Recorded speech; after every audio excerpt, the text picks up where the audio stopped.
Daniel Hurst stepped out of his stalled car and into the chill of a windless night. The road had been empty for miles, no passing headlights, no distant hum of life. Ashwood appeared out of the dark like a forgotten photograph.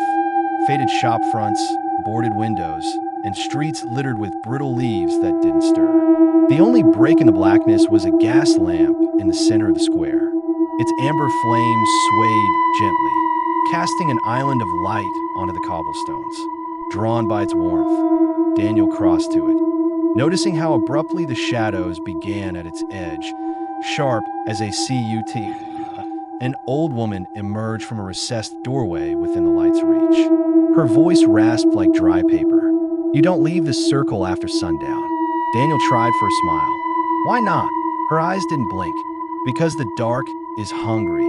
Before he could laugh, she stepped back into her doorway and was gone. He told himself she was just a relic of small-town superstition, but the stillness of Ashwood gnawed at him. He walked down a side street, his footsteps too loud against the silence. The deeper he went, the more the dark seemed to thicken, closing around him. From a corner of his eye, he saw movement, tall, thin silhouettes shifting between buildings.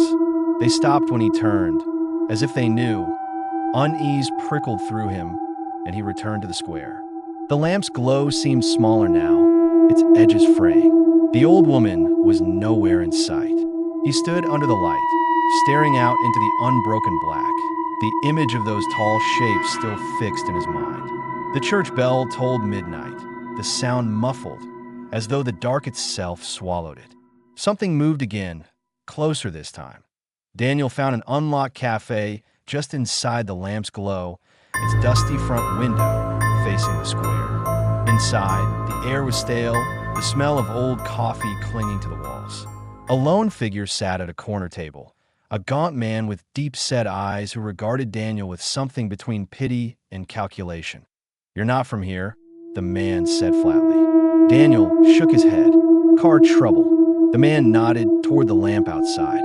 "Then you want to stay where you can see it." He introduced himself as Mason and spoke in low tones, as if the walls could listen. "That light is the only thing keeping them out." Daniel frowned. "Them." Mason leaned back, his chair creaking. "You've already seen them, just enough to know they're real." Mason explained the lamp had been burning since Ashwood was founded, fueled by a barrel of oil hidden in the chapel across the street. "When it dies," Mason said, "you don't."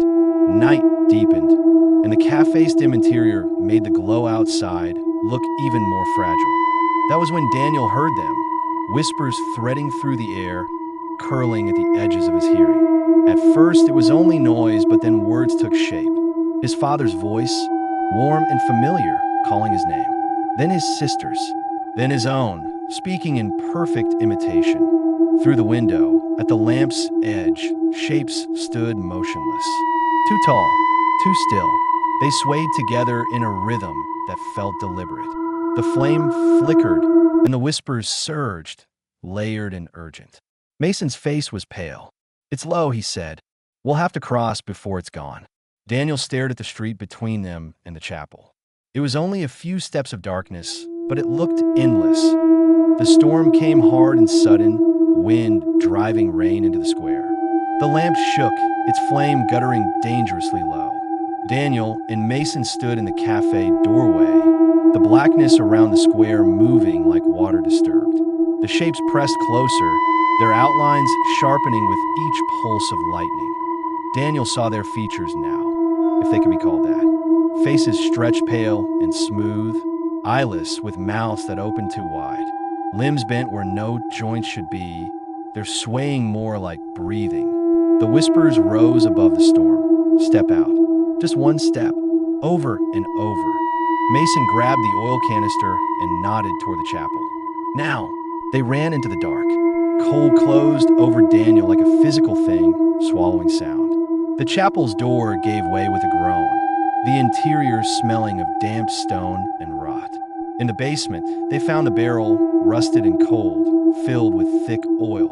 The whispers seeped through the walls, some in Mason's voice urging Daniel to stay, others in Daniel's voice telling Mason to leave him. They sprinted back, but the lamp was a dying ember. Mason scrambled up the post, fumbling with the cap, while Daniel swept the flashlight in jerky arcs. The shapes didn't retreat. They froze, coiled, waiting. The flame caught for a heartbeat, then sputtered out. The darkness surged inward. Sound died. The flashlight flickered, showing pale faces inches away. Then black. By morning, the square was empty. The lamp stood cold. On the stones lay Daniel's phone, its recorder app still running. If anyone had played it, they'd have heard one phrase, whispered over and over until the battery died. Don't let the light die.